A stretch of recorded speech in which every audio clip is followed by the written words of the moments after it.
and the Yankees. I wanted to get into that. I'm not going to bore people with my opinion on that. Why? Well, it's uber positive. There's what no about opinion. the record stuff with Aaron Boone and Yeah.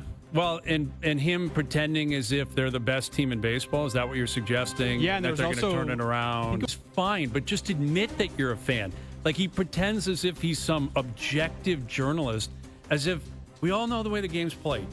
Like, if the network owns the team, which is the way it works up here, and certainly the way it works on Yes, right, the Yankees channel, they're kind of pro-Yankees. Sure. That's all right. And I think, guess what? I think a lot of people watching, that's what they want.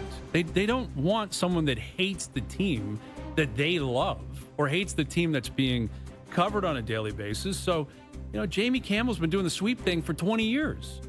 Like, that's not some new thing. And Mike O'Kay pretending as if he's on some high horse, like he's Walter Cronkite. Like, just relax, dude. We get it. The Yankees aren't that good. And the Jays have passed them. And guess what? The Sox have won 10 in a row. Boston's right on your tail. It's right there.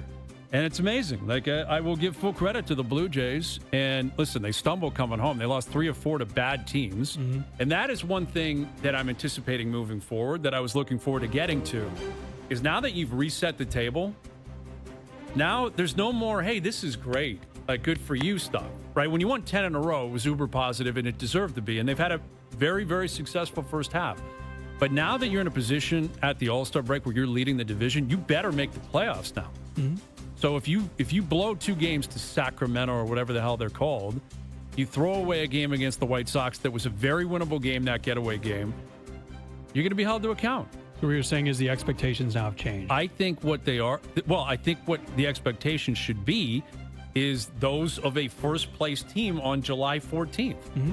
If you're a first-place team on April 14th and you're surprising people, it's different. But if you're in first place at the All-Star break, the expectations, I think, need to appropriately adjust. But do you think the point of what Michael Kay was trying to say, I don't remember his comments exactly, but was like, this is not a real first-place team? And I guess, like, I want to ask you, like, do you think there's... You know how stupid that sounds? But there's, like... They're in first place. But that's a real first-place team. How sustainable do you think it is? I'm not sure. I don't think the Yankees are that good. Do you think the Yankees are some juggernaut team because their underlying statistics suggest something? Do you like expected standings? Well, but he was talking about the Pythagorean... Well, like, I think he pointed to run differential because the Jays' run differential is not that good. Reasonable. And the Yankees is better. I get it. But, again, it comes down to wins and losses. Sure. I think he was trying to dig himself out because he realized he sounded like a sore loser, right? The Yankees are getting pummeled, which they did. The Jays beat up on them. And, if you look at the run differential, okay, look, what is that worth? And I think, conversely, if someone said that about the Yankees, when the Yankees had a win column that suggested you're in first, Kay would come over the top and say, this isn't about stats. This isn't about expected. This is about real life. The Jays are, in real life, leading the division right now. And their best player has been fine? He's got 12 home runs. Okay. Like, it's interesting, like, being off, and I traveled a lot. And I traveled throughout Canada, which was amazing. I got out to Cabot, just an unbelievable place. I'm so proud that that's a Canadian-owned and operated. Did you get chirped anywhere? Destination. Did you hear any Hayes' you know what? Yeah, I got a fraud question in Ottawa. We were at Byward Market. Yeah. Walking by, a guy just stopped and said, fraud. And I said, yeah, good to see you, man. My kids were right there. My wife, yeah. And then he started laughing. He's AZB and moved on. A guy in Quebec City. I'll tell you what, old Quebec is one of the coolest places in the country. There's nothing quite like it. Yeah. Anywhere in North America, in my opinion. Look at you, Mr. Canada. I'm Mr. Canada. I'm here representing the flag.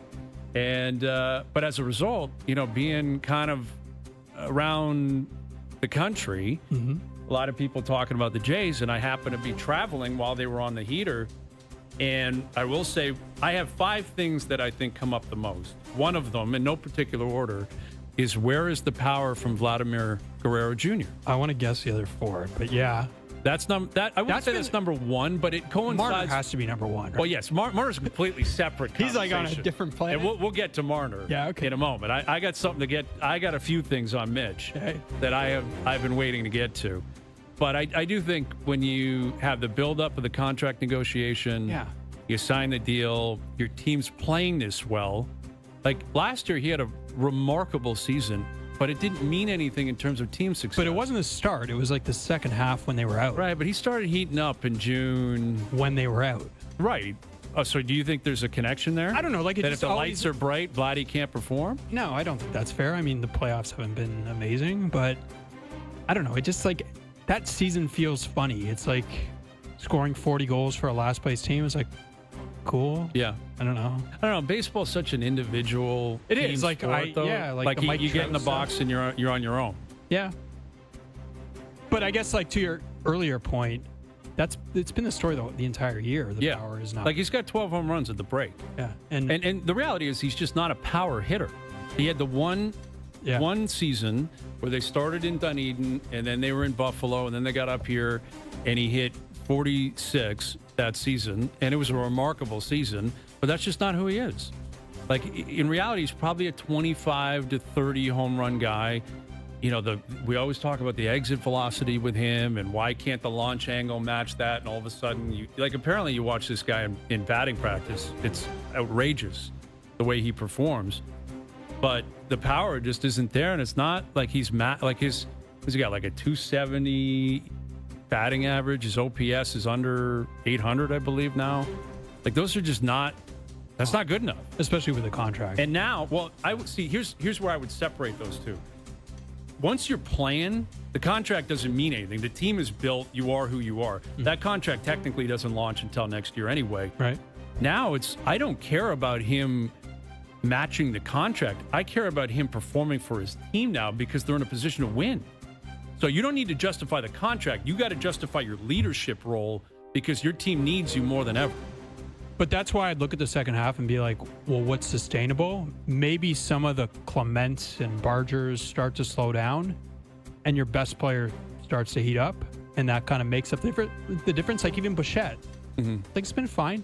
Yeah, he's just been okay. But that's like if I'm the Jays, I'm like, that's actually a pretty good sign. Like that you're we're in first this place position. and our two best players. That's a glass half full. The pitching staff has been fine-ish, right? Like it's like okay. Well, yeah, I mean, I think that is the glass half full, and I would lean being optimistic that Vladdy will catch a heater here at some point. And the question is, will it happen in September? But I don't agree with you. The contract is going to loom over everything. It just will. It's a $500 million contract. Yeah. But listen, you're connected to your number. Like that's the reality of pro sports is that you're connected to it. But I guess what I'm saying is, you know, like if you're fulfilling the contract, quote unquote, individually, but the team's going to win 70 games, what does that do for any fan? Hey, it's great that Rogers got their money worth because he's playing like a $500 million guy. If you're a fan, the importance is the win column. Like, are you going to win and be competitive? So now I don't care if he's making $5 or $500 million. If you're going to hit second or third in the lineup and play every day, you better perform because you need to help take advantage of a great situation right now. Right. If the season proceeds like this,